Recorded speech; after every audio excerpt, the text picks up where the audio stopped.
ผู้นี้เป็นไผ่ค่อยมู่กันสิวะมู่กันเนี่ยนอนน้ำกันได้จะเชื่อละหันอ้าวดาเจ้าเขาตรงสิเขาเจ้าเสียหายนะแล้วค่อยเด็กเขาเจ้าเสียหายแล้วค่อยบ่เสียใจวะเจ้าจะบ่คิดถึงจิตใจค่อยเนี่ยว่ะ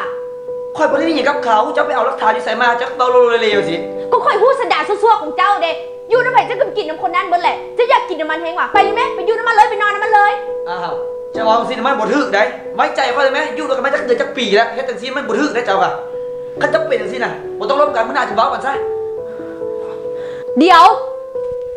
ใจเย็นก่อนเฮ้ยมึงนั่งลงก่อนมึงฟังก่อน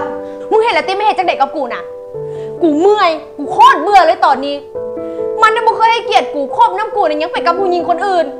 กูสิเลิกกับมันให้มันแล้วซะมึงอย่าล้อแบบนั้นแม่มึงคือบ่ลองถามมันเบิ่งก่อนเรื่องมันเป็นแนวใดแท้หรือบ่แท้มึงอย่าใช้อารมณ์ตัดสินปัญหาว่าจะเป็นต้องถามก็ได้ก็ฮู้กันอยู่กูสิเลิกกับมันให้มันแล้วซะกูจะได้บ่ต้องมานั่งอุกใจอย่างเดี๋ยวนี้อีกมึงใจเย็นๆก่อนถึงสิพิษกันสักใดนะมึงก็บ่ต้องว่าคำว่าเลิกออกมาถอยออกมาอยู่ไผ่อยู่มันก่อนซะกูบ่สนนะกูเมื่อยกูโคตรเมื่อยมึงเข้าใจบ่มึงลองคิดทบทวนเบิ่งส่วนสุดสิได้คบกันนะใช้เวลาดนปานใดตอนนี้นะเว้าอย่างออกไปก็มีแต่พิษมีแต่อยากเลิกความหักมันก็ต้องมีอุปสรรคใจเย็นแล้วค่อยมาล้มกันซะมึงบ่แม่นกูมึงบ่เข้าใจกี้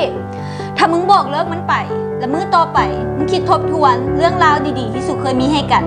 สุดท้ายก็ต่างคนต่างเจ็บมันบ่คุ้มดอกเซียวมึงคือฮู้ดีแท้กูเจอมาหลายเซียวแล้วกูก็บ่อยากให้มึงเป็นคือกู